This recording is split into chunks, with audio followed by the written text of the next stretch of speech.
Bwana Yesu asifiwe. Ninayeungana nawe kumshukuru Mola kwa kutupatia mwaka mwingine wa 2026 naitwa Dr. Kabere.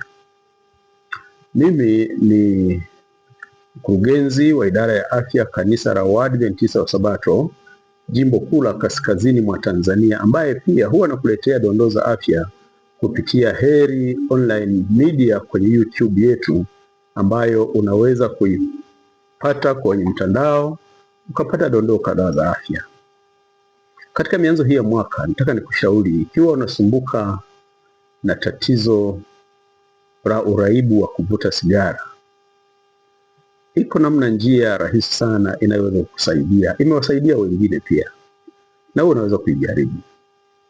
Njia hii ya kuacha kuvuta sigara ni kuwa na sigara yako, halafu kila unaposikia kiu ya kuvuta sigara, unaweka sigara yako mdomoni kama unavuta, lakini usiiwashe.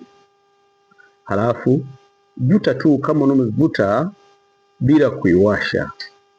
Kila unaposikia kiu ya sigara, chukua sigara yako, weka mdomoni kama vile unavyovuta kama kawaida, lakini usiwashe. Anza kuvuta bila kuwasha sigara. Jambo hili wengine waliofanya na zoezi hilo kwa mfululizo kama wiki 2-3 hivi, ile kiu ya kuvuta sigara ilikwisha.